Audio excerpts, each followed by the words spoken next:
So I think we can start, and usually since between panel one and panel two and panel three, there's no coffee break. There's usually delay in people coming.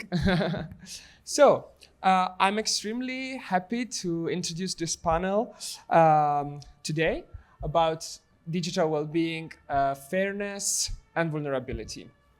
I will first rapidly introduce our speakers, and then I will tell something about our project. So can we go back to the panel slide, the panelists? Yeah, thank you. So this panel is organized by the Resocial project. It's a project funded by the Netherlands Wetenschapsorganisatie, so the NVO, the Dutch research agenda.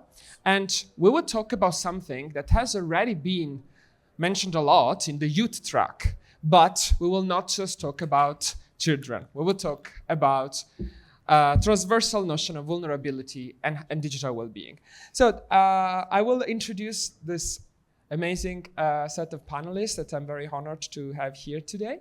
I will start from, I will follow the order. So I'm Gianclaudio Malgeri. I'm an associate professor of law and technology at Leiden University and project leader of Resocial. Together with me from Leiden, there's Dr. Nina Baranowska. She's a researcher at ILO, Leiden University, member of Resocial, and her research focuses on legal societal challenges of AI and digital technologies, consumer protection, private law, and much more. Then, next in line is Dr. Helen Vossen. She's an associate professor of the Department of Clinical Child and Family Studies at Utrecht University, and she's also one of the authors of the Dutch guidelines on healthy screen time in the school. So, and great expert on problematic use of social media, in particular for children. Then we have Alexandra Gies. You all know her because she is an important figure of our policy and political debate. She's a member of the European Party for the Greens EFA group. She's a co-founder of the Eurostack initiative and a leading advocate for digital sovereignty in Europe. She's been in the parliament since 2019, so a long experience, always on the files on the DSA, addictive design, and much more. And last but not least, we have Christos Floros. We are very, very happy to have here also some examples and models of what alternative social media could be. Christos is the founder of Monet, a social network built on alternative ideas of how to not exploit people and not to commodify data, but he will tell more about his project. Now I will abuse of my privilege for presenting a bit what Resocial is. I think it's maybe good to start with that. So now we can go with the slides. Yeah. So Resocial project is a project with several universities, including Twente, Delft, and in Holland. And we are at the end of our second year of the project. Our focus is on social media vulnerability and resilience. We analyzed. We can start from the problem of a society that is going always on a problematic use of digital technologies. And we started from the point of view that it's not just risks, but it's of course also opportunities. So how can we deal with the opportunities without losing the risks? We have a lot of literature now about the anxious generation, the social media for children, the addictive behavior with phones. We have the Digital Services Act enforcement, but also in the US, a case law starting on the topic. You all know that. It's the third day that we are, maybe among many other keywords, discussing the topic of digital well-being. But I think, as I was saying, social media are also important for self-realization, and in particular for situations of marginalization. They can help to flourish. They can help to bring added value. Now, the discussion is that probably we miss, and it's one of the message of Resocial project, we miss a concept of digital well-being in the law that might help, and a concept of harm for fundamental rights. when we talk about harm to digital technologies, we usually have a reductionist approach. I talked to someone at the European Commission. They were preparing the Digital Fairness Act, which is also something we will discuss today. And when I told them, look, what about infinite scrolling? What about clear addictive design? They said, prove me that there's a harm. But then harm means what? Health or money? There's more. There's fundamental rights. There's well-being. So, and in particular, I think we need a definition that takes into account attention and the cascade impacts on fundamental rights. So the Commission started to do something on the DSA. We know the TikTok case was opened a few months ago, not for a specific violation of the DSA, but for a violation of risk assessment in the DSA. So the addictive features of TikTok were found on the basis of negative consequence on mental well-being and addictive design, which is also interesting. I'm curious to hear from Alan, because I know you don't use the terms addiction for social media, but in the law we do. So we have addiction for social media that is a legal term, but not in the scientific community. This is also an interesting debate we should have today. So the 4 drivers of digital addiction found by the Commission were infinite scroll, autoplay, recommender system, push notification. All put together, it's the devil trick that creates attention abuse and problems. Of course, there are many more. There are many more design features that are problematic.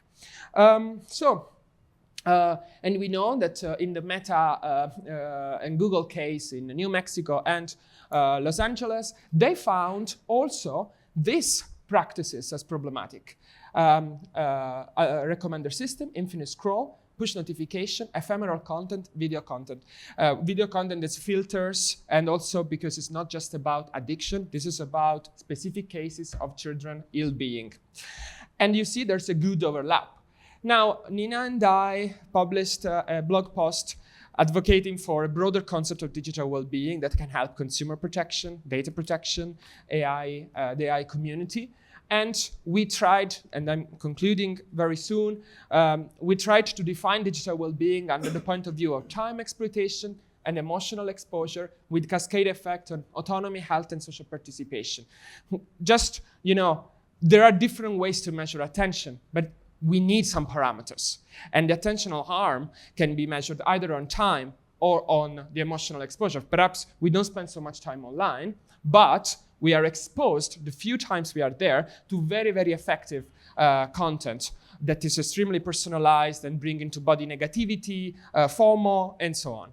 Now, just to conclude with some data from our project, we did in Resocial during these 2 years a survey on 950 social media users, and we found that these are some of the predictors of how much people spend, how much time people spend online. The predictors, the positive predictor for time online is first if they are TikTok users. If you're a TikTok user, you are spending more time online.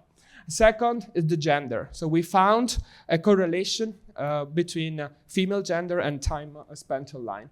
A third, and this is very tricky, people that use tools for reducing their time online are the people that actually spend more time online.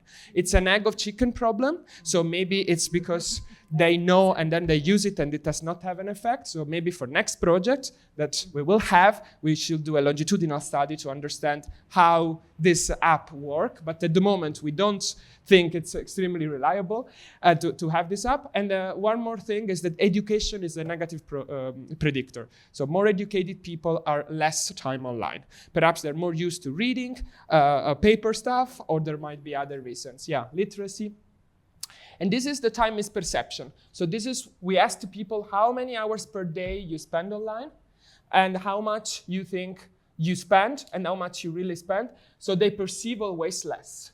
And the perception is much less for TikTok and Instagram and YouTube and so on. And this is the final slide. It's about dependency. We analyzed the concept of dependency as an important concept for vulnerability. We found that people in functional dependency, there's a link between functional dependency and psychological dependency. So people that that explain reasons on why using platforms, being in touch with family, being entertained, are also people in higher psychological dependence, which goes in the area of addiction. And we found 4 clusters of behaviors, and the cluster with higher use were the cluster, so the people that felt more dependent are the people using TikTok the most, the youngest group, the people with highest LGBT plus community, and the people with highest number of female.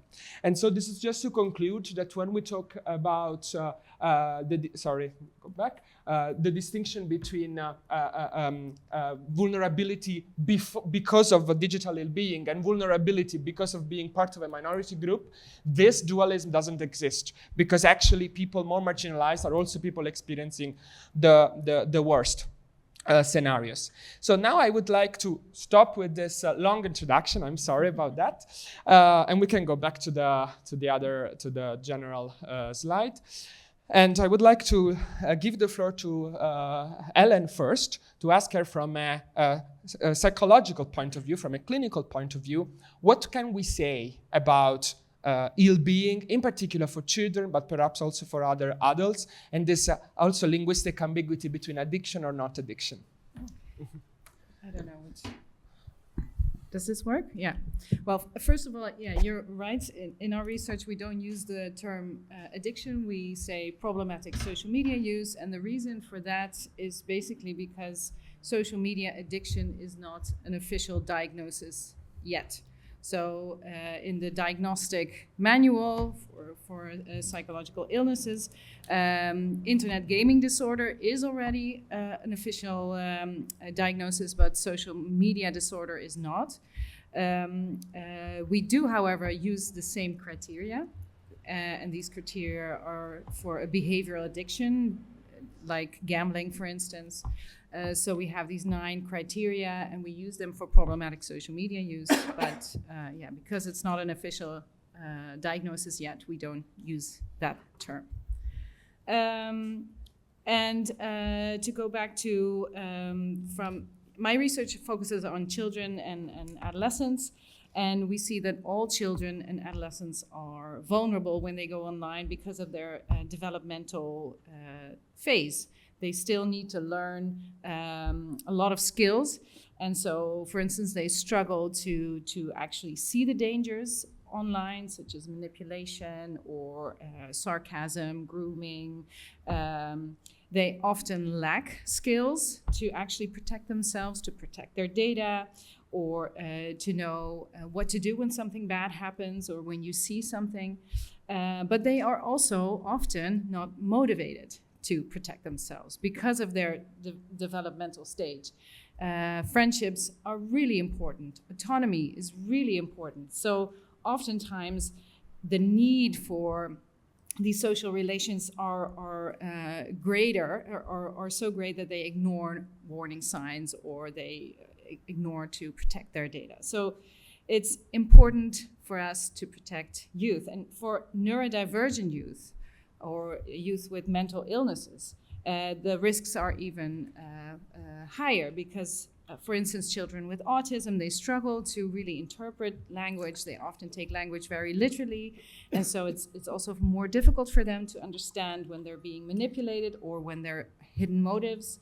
Children with ADHD, for instance, struggle with impulsivity, so they more rapidly share information they maybe shouldn't. Or they more rapidly trust someone.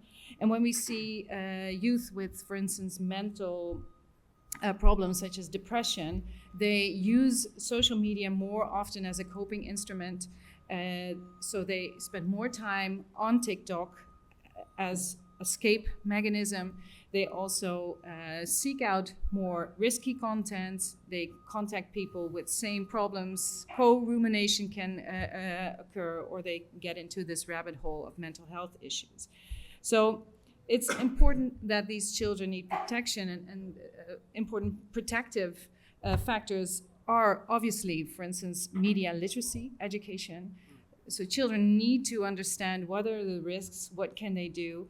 But we see that oftentimes this media literacy education is not very explicit. So it's quite abstract and broad.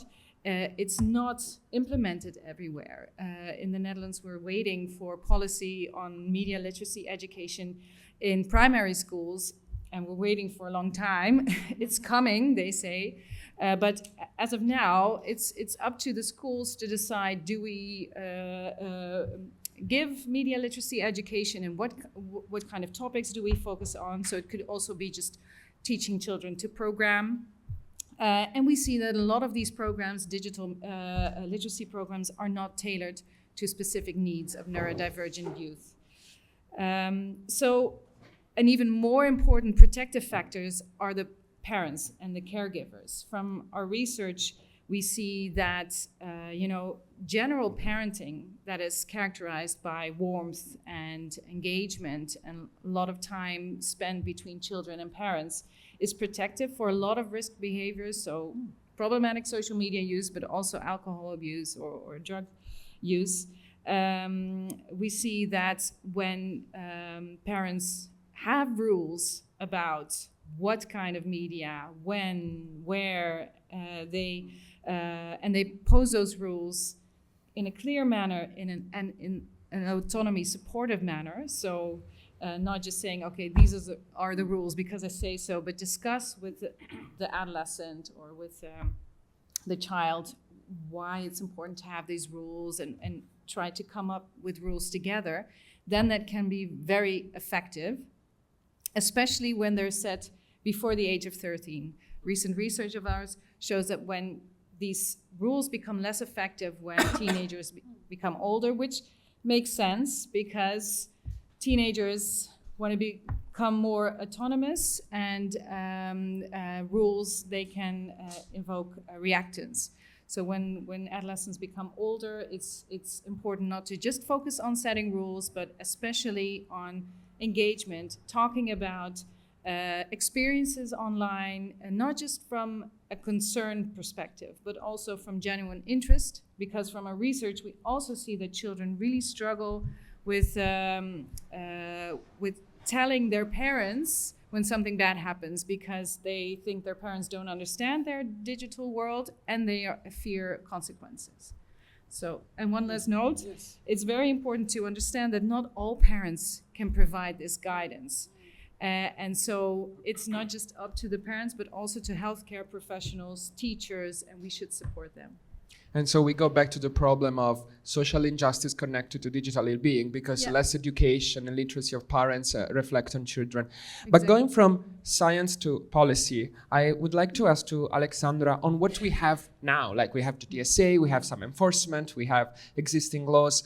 What are the most urgent, let's say, priorities for making this dominant social media platforms more accountable, or to address some of these issues from your point of view?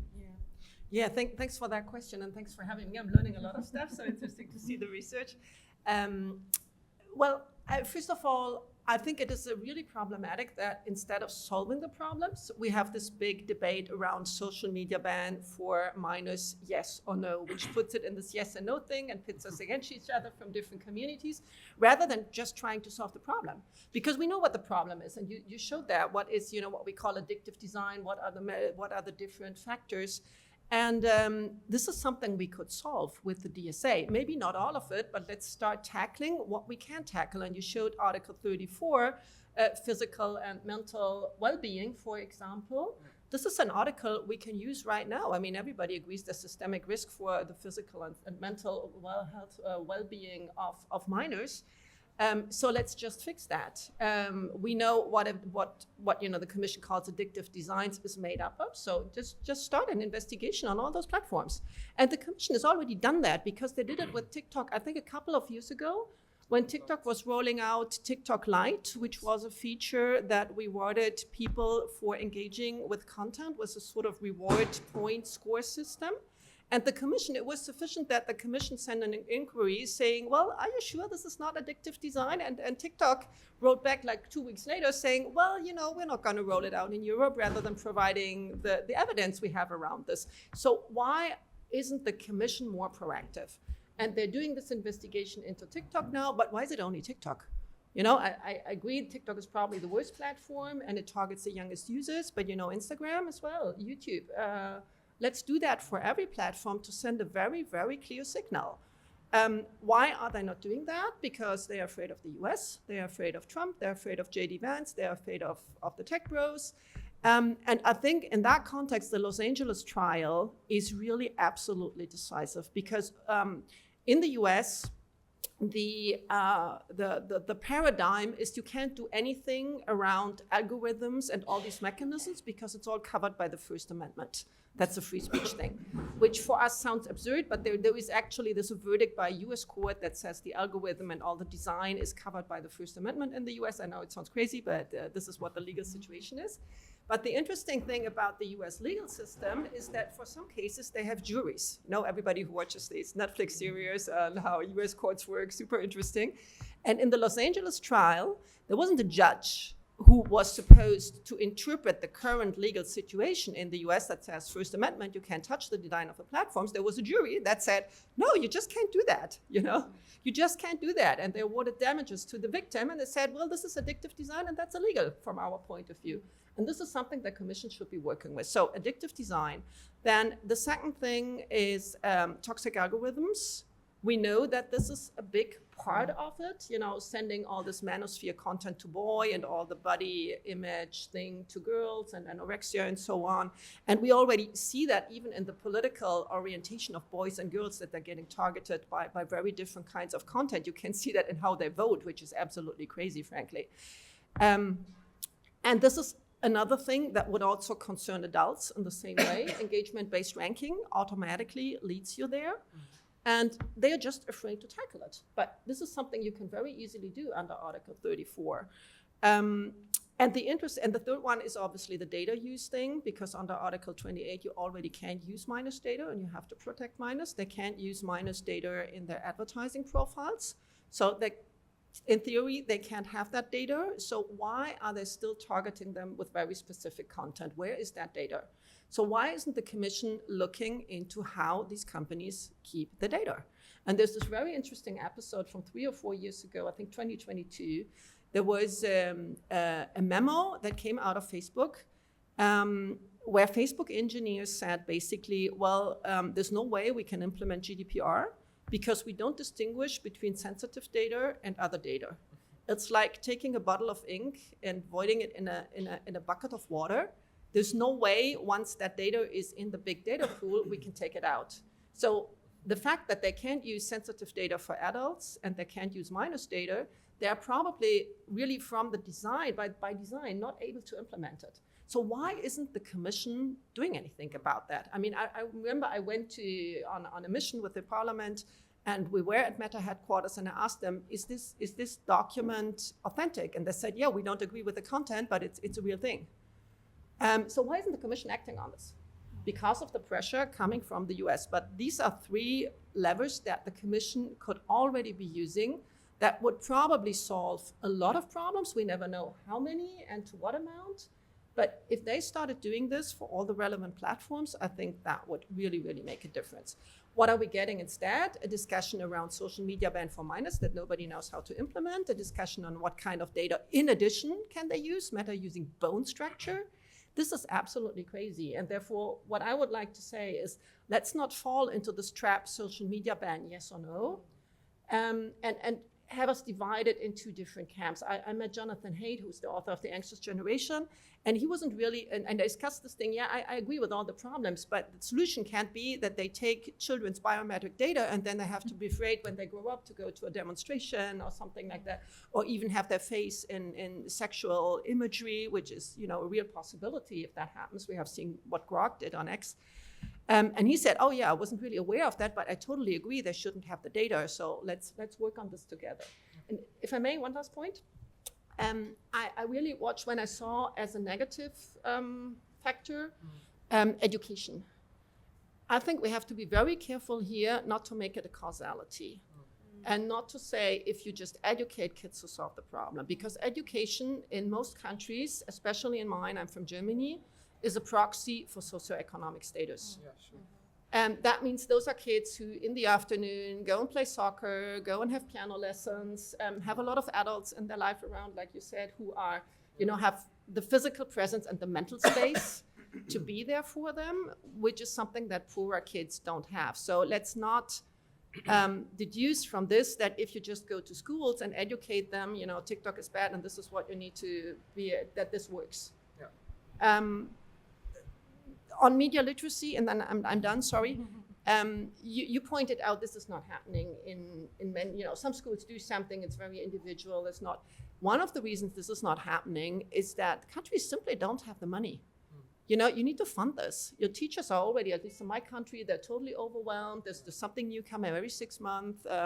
They don't have the time to do all the training and then to do this. There's no space in the hours that the kids have. Everybody's saying, well, they don't have any attention. I already have really trouble to teach them the basics, not to speak of something on top. I mean, these companies make billions and billions and billions of revenue, and they're not paying taxes. And we have to counter all these, so these harmful effects, and saying, well, it's up to the schools and it's up to the parents and up to the kids. No, I think everybody, every time we say media literacy, we have to say tax them, tax them, tax them. This is really, really important that we keep these 2 points always together. Thank you. Thank you so much, Alexandra. And I think one of the key message coming from you is the law is there. We had some enforcement, but why don't we have enforcement also on Meta? You see, TikTok is not like an American flag. So that's why we had 2-3 cases on TikTok, but we don't have cases on Meta. Not the strong ones. And the same with digital advertisement. Why don't we have cases on the ban in Article 26.3, I guess? We talked a lot about children, but looking at the broader perspective of vulnerable adults and in general, because we don't like to label someone as vulnerable, adults in a vulnerable position. Nina, what can a notion of digital well-being add to the discussion? Okay, so maybe I will bring some academic lenses here. And I can start with a maybe obvious remark that in general, well-being is one of these concepts that has multiple dimensions and multiple angles. And that's why it's kind of hard to capture by law. So the understanding of well-being in the literature has many approaches, like more objective, more subjective, preference-based, and so. And in the literature, you will find that very broadly, well-being is defined as functioning well and feeling good, or as an optimal psychological experience and functioning. And this multi-dimension and broadness of this of well-being is complicated for law because law needs to be operationalized, needs to be implemented, and then enforced. On the other hand, if we look at the EU law recognizes well-being. Even Article 3 of the Treaty of the European Union identifies promotion of well-being as a general objective of the Union itself. Then if we look at the EU regulations, so for example, the GDPR or the AA Act, well-being is also mentioned, but in the recitals. And here the DSA is a little bit different because it refers directly to well-being in the main text in already mentioned Article 34 and risk assessment. Article 34 requires platforms to conduct risk assessment, and one of the systemic risks is serious negative consequences to the person's physical and mental well-being that the platform should take into account while conducting risk assessment. And these risks may also come from, of course, platform design, recommender system, and all these features.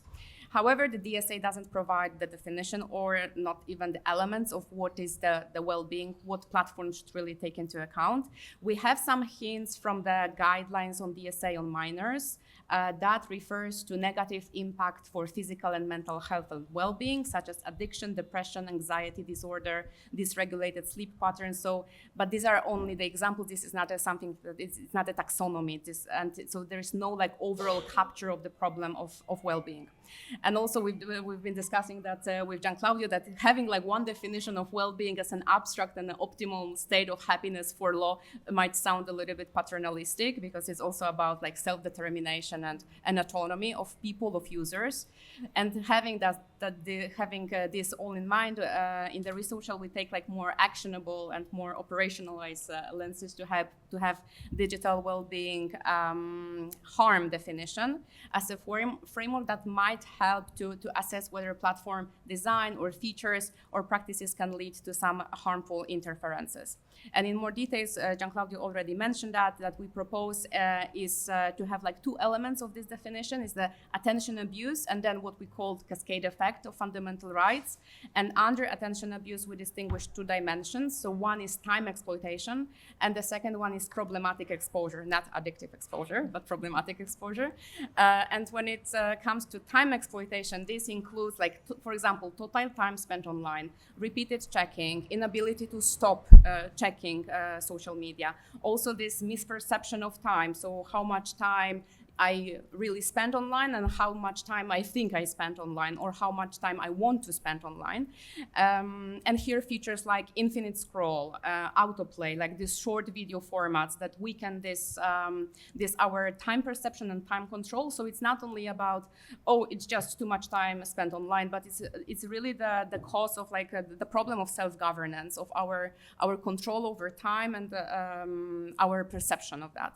Then we distinguish another dimension, which is what we call problematic exposure. And so user might spend a little time online on social media, but still be exposed to very problematic, intense, personalized content, or emotionally triggering that, for example, triggers anxiety, guilt, shame, or lead to some radicalization or polarization behavior. And here, for example, the recommendation that already Alexandra mentioned is really problematic, and it's part of the cause of the problem.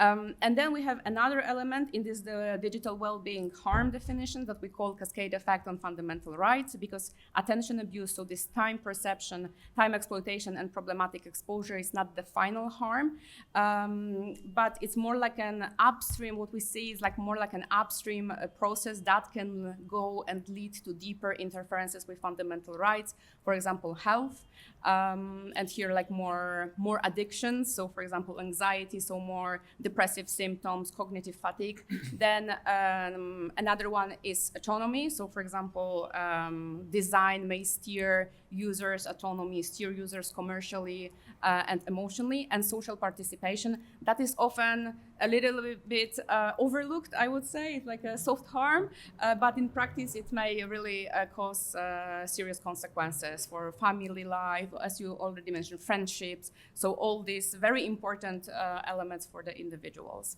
Yeah, thank you. Because in individualistic society, we forget that participation is also a fundamental value. It's not just loneliness as an individual concept, but as a social participation. Thank you so much. Christos, then, are alternative social media possible? Is it possible to build something without all this toxicity that we addressed in the last 30 minutes? No pressure. Well, I certainly hope so. I'll take this a bit closer. First of all, I have to say thank you for all the information that you have been sharing.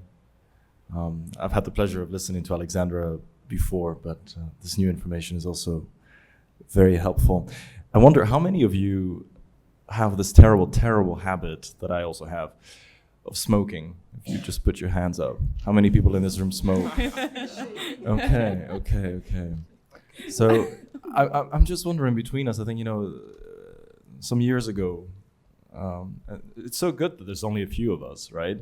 Because some years ago, when I was still younger, we took a decision to make it harder for people to access cigarettes, right? And we started understanding that tobacco was not something that should be predominant in people's lives. Now, I'm originally Greek, so it's very much in the culture, and I didn't manage to escape it. But sometimes the questions we're asking is, how much do we want children to smoke? Like, are we okay with 2.5 cigarettes per day for a 5-year-old kid? It's just Baby Shark. Are we okay with 10 cigarettes a day for an adolescent? It's just a little bit of Instagram and a little bit of that. So if we want to build alternatives, we need to change everything we were just talking about. And to change everything we're talking about, we need to make the platforms themselves not addictive. Now, Alexandra mentioned before how many billions and billions these big companies make, and they really do.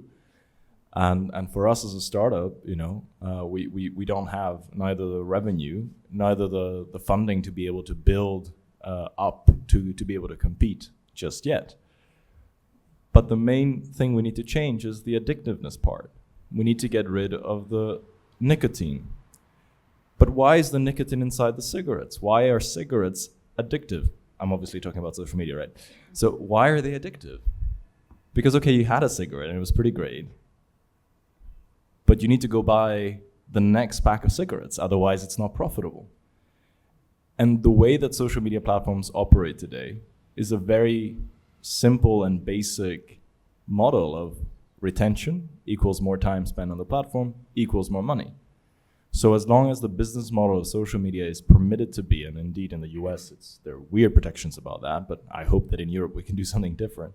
As long as the business model of social media is retention, therefore attention economy, therefore I need to sell more ads, then everything we're going to do, we're going to have regulation and policies that try to limit existing addictive behaviors, while engineers in Silicon Valley will have to continue building addiction machines. So in my view, and in no way is it the right view, this is what we're trying to do with our company. I got tired of talking and I said, okay, I need to build a social network where I remove by design all the addictive features, and I try to convince people that we should be paying subscriptions so that the revenue is consistent, so that we are able to operate the social network and not have to rely on you spending 16 hours a day or 5 hours a day in order to hit some targets, in order to have return on investment on how much we're spending to host your data. Changing the business model for me is how we change social media addictiveness and all the ills that we have today. And we have to do that because we have seen the way that they influence our society, not just in terms of how they impact children and young or impressionable adults, but also we've seen the political cost over the last decade in terms of what it means to retain people on social media. Hate is just so much more attractive in all of our brains. So polarizing algorithms are part of the design. Things that lead to Brexit, without saying that that's what led to Brexit, but things that lead to Brexit are very much part of the design of social media. Things that lead to a Donald Trump being elected president of the United States is very much part of the design of social media, because we exist in a world where social media have become the public square, and it's a lawless tech oligarchy. Yeah, and I think, thank you so much. I think the analogy with cigarettes is interesting, but cigarettes don't bring anything good, while social media can bring something good. So maybe we can do the analogy with sugar. There's bad sugar and good sugar. I don't know. But let's look at the future now. I would like to dedicate the second part of the panel to the future, and in particular in the law, in the policy. These days we have talked a bit about this new act, which doesn't exist, should come a proposal in some months. It's it's also in our title, Fairness, Digital Fairness Act, DFA. Nobody knows where this, what will come, but we know that it's coming. It's like en attendant Godot. So Alexandra, what are your expectations on the DFA? Or better, what is the realism that we can use when talking about this DFA? Thank you. That's a difficult question. There were a lot of hopes on the DFA, basically at the end of the last mandate, when we worked on the reports on addictive design, which was basically, the first hint to the Commission, please do something around this. I mean, there were basically two sources. One was the report of addictive design that the Greens did, Kim van Sparentak in a very leading role from the Netherlands. And I think that was really something that got the Commission going on addictive design, when at the time it was somewhat vague concept, and we did the parliamentary report. And the other one was around unfair commercial practices, dark patterns, which were a big thing in the DSA and basically killed at the last moment in trilogue. And then the commission, sort of realized, that we really do have a problem there, and they managed to kill it in the DSA, but it sort of was supposed to be one of the first pieces of legislation to come in the new mandate that started in 2024. Then in 2024, by the time, the commission got elected in 24, and at the end of the year, nothing happened, and then Donald Trump got elected. And the DFA seems to be this thing that everybody keeps talking about, and nobody really knows what's going to be in there. I've been warning a little bit against getting our hopes too high up in the DFA, because we have very different political majorities right now than in the previous mandate, in the European Parliament and the European Council. That is the truth. In the last mandate, we said, well, we get this piece of legislation and then everything is going to be better. It didn't actually turn out like that. But passing legislation right now, I'm not sure. I still have hopes. I'm an eternal optimist. But I'm not sure whether really we have majorities to pass anything significant. So the risk of overlapping with the DSA and basically weakening the DSA is a little bit there. That said, I think what it should be doing is something on addictive design, maybe defining that a little bit more, something on dark patterns, which is something, that's still over from the last mandate. And what von der Leyen has been saying is she wants to do something on minors, but it's very unclear whether it's going to be in the DFA or whether it's going to be a single piece of legislation on minors, because we have to say that the pressure from the member states is really, really strong. Because everybody in this room understands what we're talking about when we say addictive design and toxic algorithm, this is what we need to do. You go out to a member state, you talk to a member of government, and they say, yeah, but it's all about the social media ban for kids, right? That is the public debate. And this is the pressure that Ursula von der Leyen gets. And I think also in terms of US influence, it's a lot easier to do something around minors and tell the president, well, this is about 13-year-olds, rather than doing something around platform design. The other thing that still is a little bit unclear around regulation is influencers. That was something that was supposed to be in the DFA. I don't know if it's going to be in or not.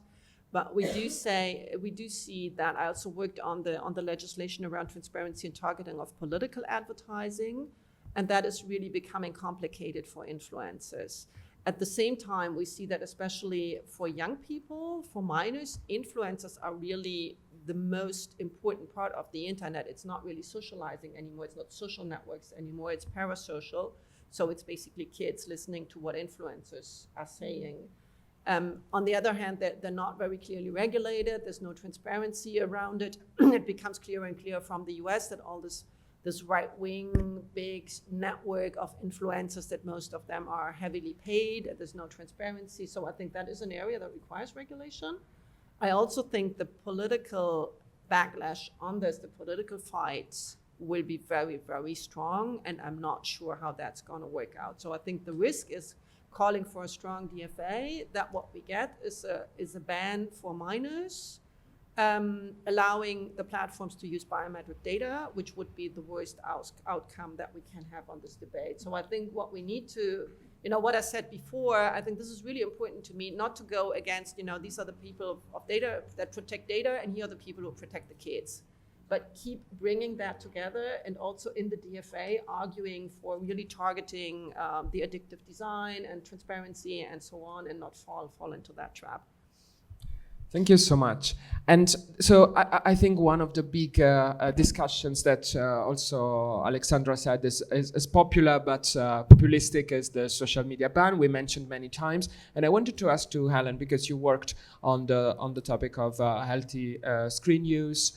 Then I think we all agree that for many reasons that we don't have time to mention here, social media ban on people younger than 16 is not the solution. From a science point of view, what you would suggest to policymakers instead of that for protecting not just minors but also other situations? Yeah, indeed, there's no quick fix with a ban, and I think it new legislation takes a long time, and in the meantime, these kids are on social media, so we need to protect them. And I think it's very important to share the responsibility between parents, healthcare professionals, also platforms, teachers.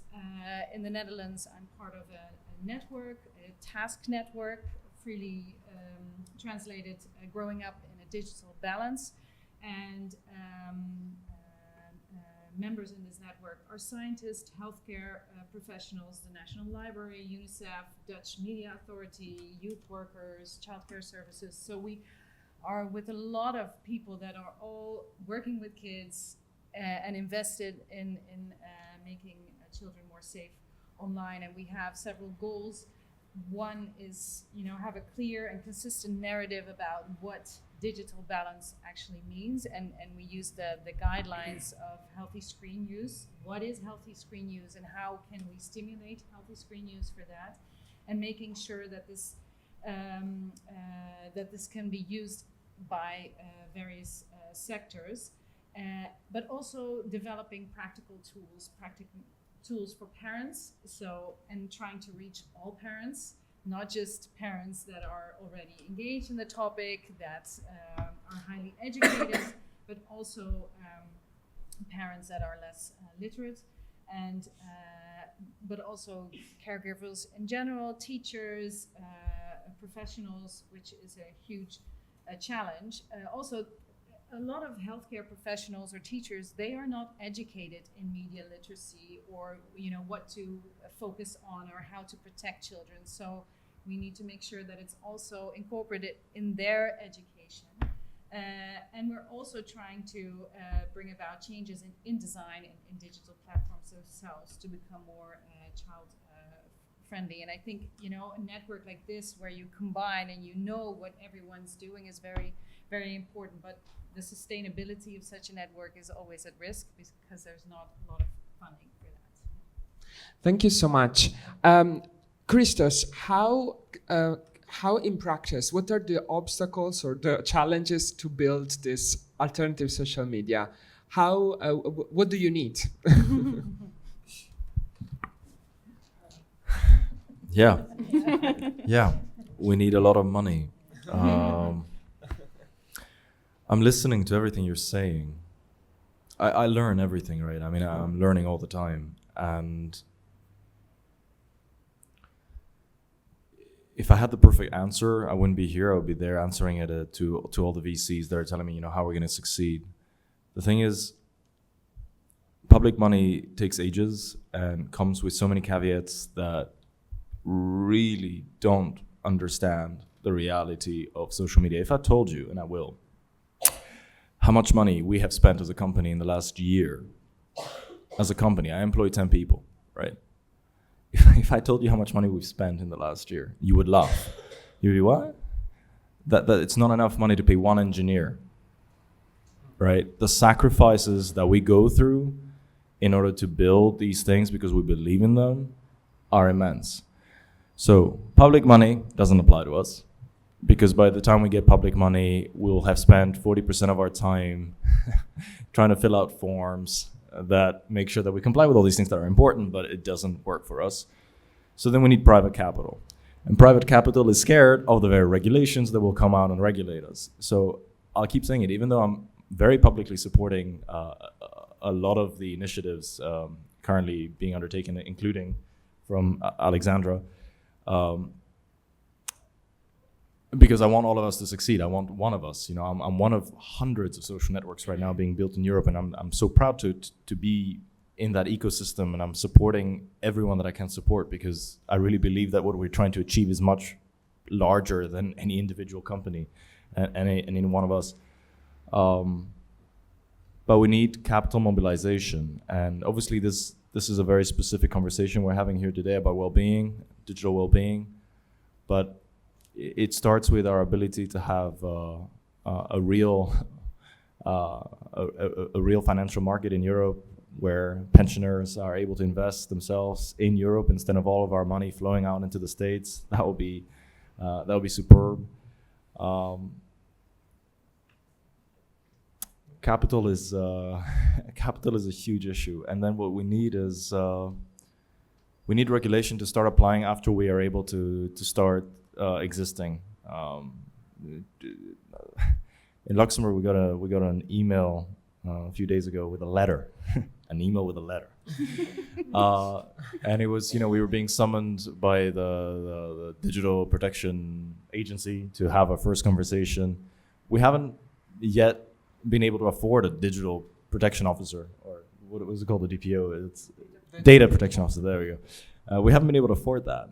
We've spent less than 200,000 euro to operate a team of 10. Do the math, it's 20K per person, right? That is not full-time salaries. That is extreme sacrifice because we believe in what we're trying to do. But we need regulation to kick in a little bit later when you're starting out, so that we can try to build it.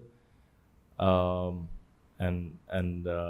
I guess we need people to make different choices as well. I think regulation tries to approach everyone and share responsibility towards millions of people. There are 5 or 6 companies operating all of these social networks. I think it's much bigger if we manage to tangibly have some influence, I'll put it that way, over them. I'm being very careful with my words, which usually I don't do. But Donald Trump is not an idiot, or at least his administration is not idiotic to not allow a foreign... Oh yeah, I know, I disagree with everything they do. But they didn't allow TikTok to operate in the United States under, a foreign government having influence over what millions of their citizens are going to see. Voila. They were like, if there's going to be an algorithm, we're in control. Where's the First Amendment there? Voila. So why is Europe allowing all these enterprises, private enterprises, whose companies are so close to foreign governments, whether in Asia or in the Americas, right, being general there, to control what millions of us see? I recently had a breakup. It's really funny. I'm always trying to keep it light, but I recently had a breakup, and the algorithm decided to start showing me all the things that I did wrong, all the things that I could do to take my ex back, and then it started selling me ads about, let's get a medium to read your tarot cards, or this is how you take it. This is a self-help book. Now, I'm being silly here because this is a silly example. But this is being done to all of us daily, whether you're a woman who's being sold products because you think that your eyelash was not long enough, or whether you're a young man who thinks that his bicep is not large enough because you saw a video at the gym, and this is the first layer, and it's happening every day in our politics.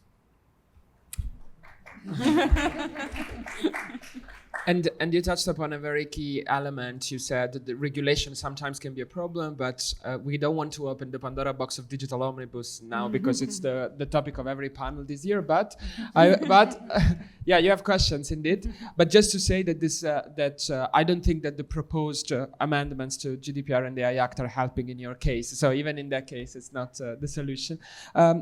Before opening the floor, a final word to Nina about what do you think we can do for a vulnerability-aware legislation? 2-3 minutes, because I see there are many questions. Yeah, so I'm listening to other speakers, and I have this feeling that we are so well aligned, but we didn't discuss that before. So it's a very boring panel, right? That we all agree with the key things, and there are some few angles. So first, we stop calling social media social, because they are not social anymore. They're really commercially oriented marketing platforms that they get revenue from advertisement. And I heard a very good comment at this conference that we should stop pretending that the casino can be a library, and that's the thing. And because the current platforms design and business model is based on exploitations of users' attentions, and it's time exploitation and everything, which is a limited sources, then the consequences are so severe. We see some good things here, like for example the shift from the discussion from the content to the design, and it's something positive that we already observe. Commission preliminary ruling on TikTok. This is something positive. Then what might be helpful is to have this like criteria of digital well-being harm. So for DSA to really operationalize those things, so time exploitation and problematic exposure. And once we capture that, we already know that some users are affected more. And these are not only children. So I would like go beyond like only focusing on children, but there are like groups of vulnerable users. I mean, children protection is super important, and it's good that it's a spotlight right now. But I think we should also like capture other vulnerable users. And one way to understand vulnerability is to understand it as a higher risk to fundamental rights. That results first from power imbalance dependency. So this is the dependency thing, and then structural and personal resilience. And also dependency is really interesting because then we can have psychological and functional dependency. And in the resocial survey, it shows that many users are functional dependent. So they use social media for work, for business, for communication, for social participation. So it's not pathological use. Yeah, but because they don't have other like good alternative. And also on the other hand, when it comes to the ways to increase users' resilience, for example, like different in-app features, it's usually not enough. So the platforms like shouldn't only rely on that. And in general, we also see that the DSA has a room to operationalize that through the risk assessment requirement. So while doing risk assessment, platforms and auditors should take into account that some users are more dependent and there are resilience. They should identify the risk taken into account as users, and then they should assess mitigation tools taken into account and to see how these mitigation tools will work for those more dependent users. And of course, here we can also take a broader approach to all these like problematic practices.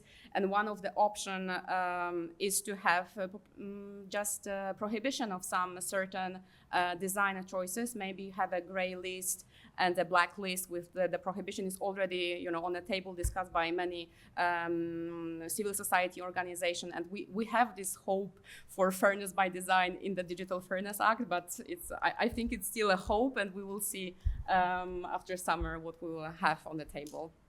Thank you so much. I would say it's not a negative, just pessimistic views. We have a lot of hopes, but we want now to open the floor for questions. I see there are many, so we will do, but we have 16 minutes, 18 minutes, which is good.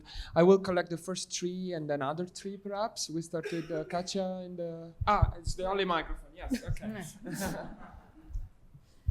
No, you can't break it without the mic.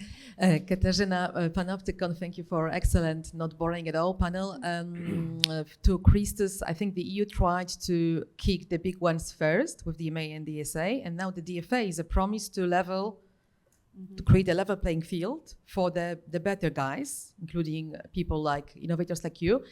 And a very important element of the DFA, I hope, will be regulating not just unsafe design, safer defaults, things that are not uncontroversial at that point, but also regulating what is unfair personalization. And this is where your competitive advantage should come in, because I understand you offer that by default. You offer fair personalization as opposed to the big guys who are casinos, not libraries. And for that, I have a question mainly to you and Nina. Do you think that we can find legal terms to describe what's long-term consumer value? Because we have conversation with the Commission on what's fair and fair personalization, and it comes down, of course, to what you optimize for. And we say consumer value should be long-term, not short-term. And then they say, but what it is? I understand well-being is a difficult thing to regulate, but maybe consumer value, could we use that as an element of regulation? Thank you. Simone?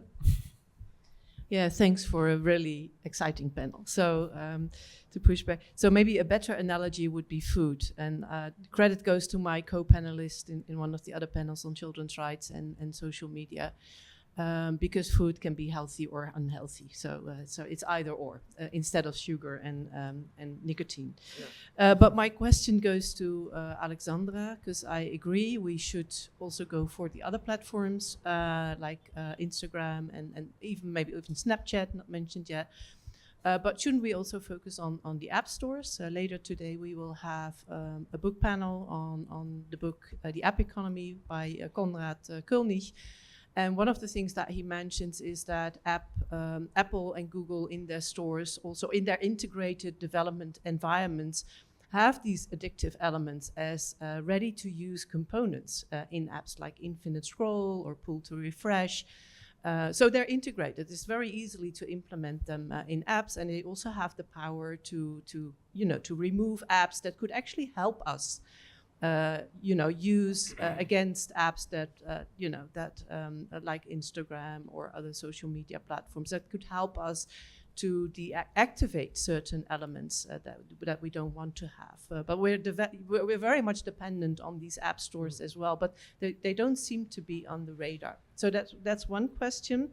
A question to Helen. You talked about youth not being motivated, and I agree with that. And then we talked about media literacy.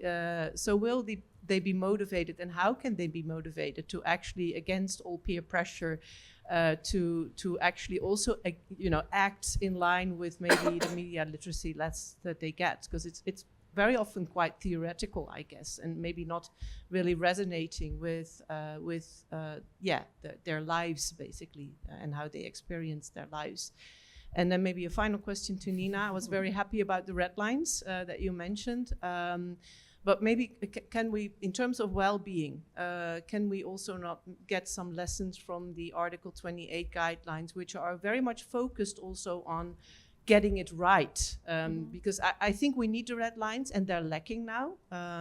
But we also need to have the perspective of how to do it well, and how we can make it better, and then stay with the term social media and make them social again, basically. Yeah. Thank you. The third here.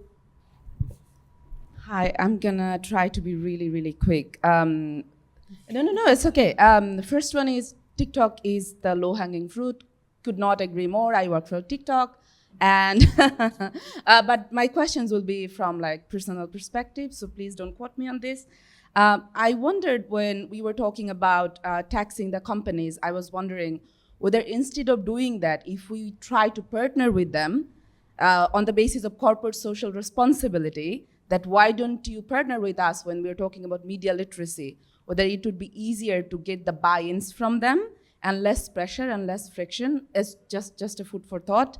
The other one is around creating healthy behavior. I think one of the greatest examples that come to my mind is the heroin abuse by the US troop back in Vietnam War, and what actually helped them when they got back home after the war. The other one is when we talked about the practical realities and the challenges when we are thinking about banning social media for youth. So the Ofcam's recent report, which was published yesterday, that children of the age of 8 to 12, 84% of them are still using social media, even though there is age gating. And we know that there are a lot of practical realities, like the children will be misrepresenting their ages, there'll be shared devices, and just thinking about broader policy and privacy issue as well.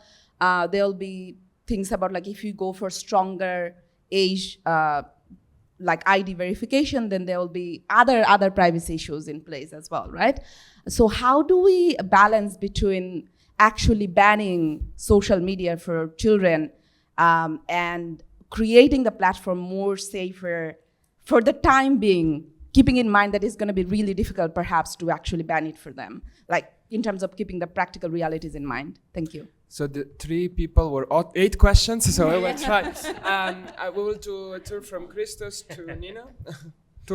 Christos.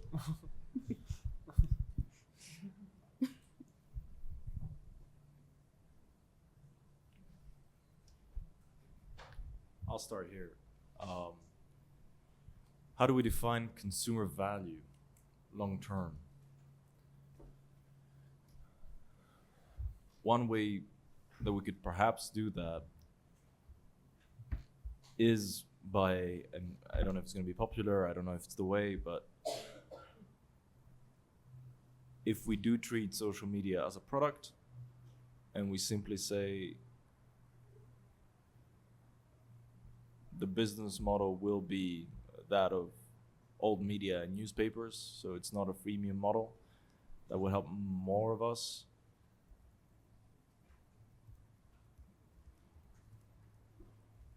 You know, it's a wiring question here, because I'm wired to think about my own business model right now and all the business models that I've analyzed in the last year.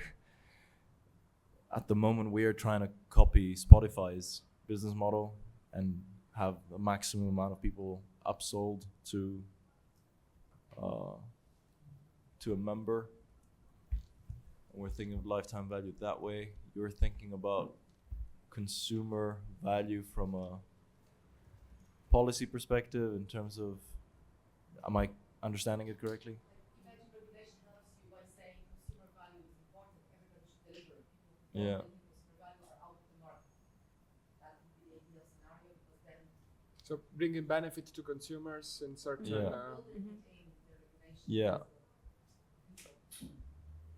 Yeah, it's for me, it's so deeply personal in terms of my own company, because we say what we want to achieve is what we were just discussing before, and you put it in your question as well. We want to be a library. I want the human to have agency. I want people to follow their friends and see just their friends. I want people to follow a public account and just see that, you know, and exactly that. I think algorithms take agency away from us, and you know, I struggle to have these conversations sometimes, because my mind tends to run faster than my mouth is able to express my thoughts. But we're talking about social media today, or social networks, and I think one of the most crucial things we need to understand is the biggest rise in social networks today and the social networks of tomorrow are actually even more personalized than there are LLM chatbots.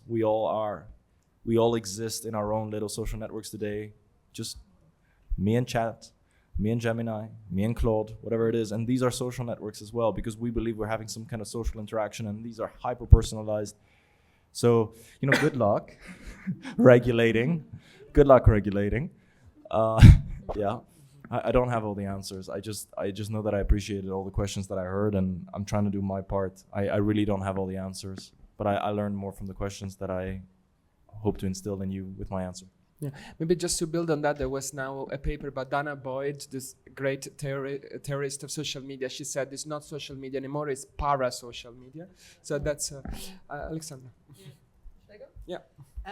Well, to Simona on the app stores, I'm not sure whether there's anything I missed in your question, but I think we shouldn't give even more power to Google and Apple.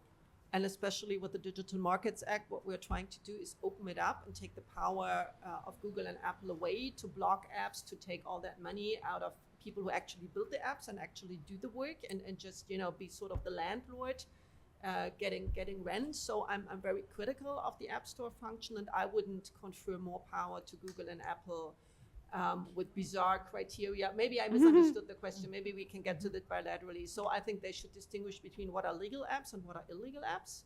And what I would say, you know, what we're making illegal, for example, are the nudifier apps, which for me personally is a great success that we've been working on the topic for a long time, and now we're finally getting there with the AI Act. So that is something where the app stores have a role. But if it's just measuring how addictive is an app, I don't really see that. But maybe there's an aspect of the question I didn't get. But maybe we can facilitate it by having it as components in their developing. Yeah, let's maybe get to it bilaterally. Yeah. The TikTok question, apart from, you know, judging the moral ambition of these companies or not, there is a collective action problem. So if one company say, okay, I see your point and I make my product a little bit more addictive, there's another one that will be stepping in, which could be a classical social media company. So if TikTok doesn't do it, it's going to be Instagram or some newcomer, or it's going to be LLM chatbots. So I think you need the regulation, and you need really hard enforcement to have like a common button that nobody can go beyond. Otherwise, you will always have somebody taking advantage. I mean, this is a Shark Tank. And these are companies who are out to make profits, who have shareholders. And if they don't deliver on the profit for 4 weeks in a row, they have, you know, very intensive calls saying, well, where's your profit? So it's the whole system that is completely bad, and the only way to fix it right now is with regulation that everybody has to respect, and enforcement against everybody. So this is why I think this doesn't work. I love your question on the heroin use. I wouldn't go back to the Vietnam War. And when we're talking about, is it food, is it sugar, is it tobacco, I think I started using the tobacco company analogy 5 years ago, and a lot of people were shocked. What I would say right now is these are drug cartels, because what the tobacco companies never tried to do was to take over a state. And this is what these companies are doing. They took over the US government, and they used the US government to keep us from enforcing our own legislation very actively. These are drug cartels. Epistemic power, They're creating addiction, and then they use the money to take over the government. This is like, Mexico a few years ago, or narco states, or Colombia or something, a few years ago. This is the real thing. And it is a real thing. And if we come back to this, because Christos mentioned capital, and that is a really important thing, which we usually don't discuss in these circles. Allow me to go a little bit off the rails, but it does make sense. Because what we get now in the more parliamentary institutional discussion, it's always this regulation versus non-regulation, regulation versus innovation. Since you mentioned heroin, the number of drug-related deaths in the US is 10 times higher than in Europe, 10 times higher. They have this opioid epidemic that's still ongoing. Why is that? Not because of the heroin coming, started in Vietnam, because there was a group of people named the Sackler family that got the US Food and Drug Administration to allow them to say that their variant of heroin was not addictive, and to pay doctors to prescribe it to people. That's bad that's lack of regulation, and they're paying an enormously high price, and nobody's ever saying that. So I think that is really the problem. It's not about the regulation we have is really good. What's really lacking, what's really hampering our development, not only in social media, but the whole stack of digital technologies, is a lack of capital.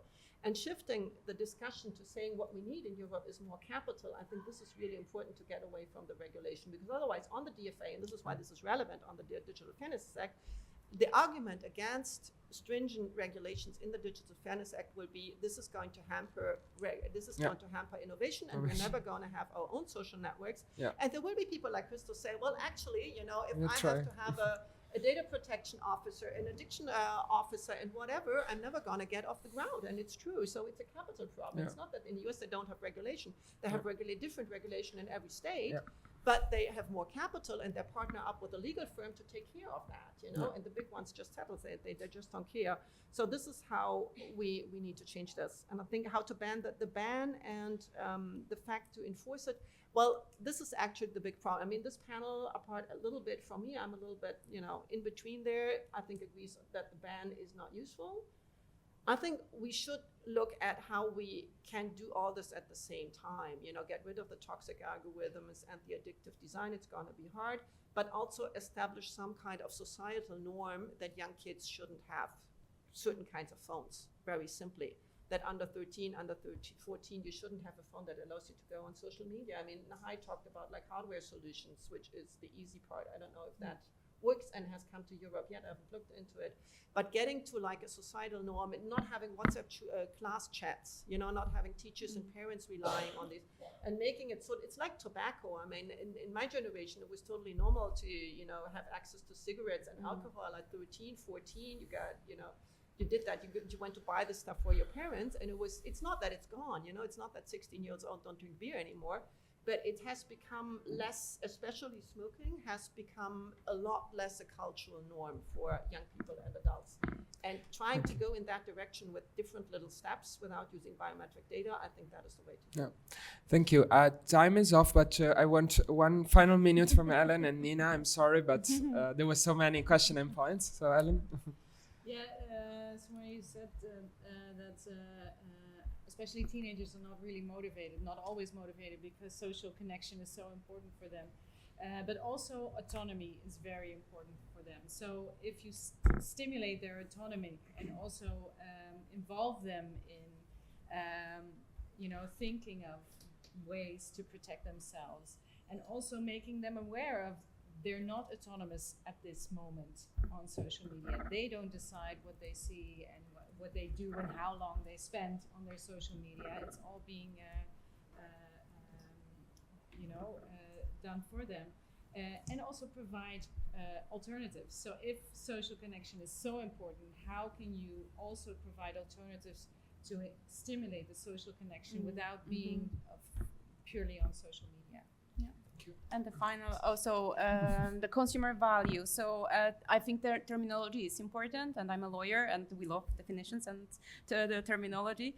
I have the problem, maybe one problem with that it's focused on consumers, and I think the social media impact, it's not only about consumer, because as a lawyer I always think about consumers from a more like economic perspective and economic harm when we use the term consumer. And it's not only about consumers here, it's about the users. So it's about and even people who are not the users, they're not on social media, they're also affected by social media.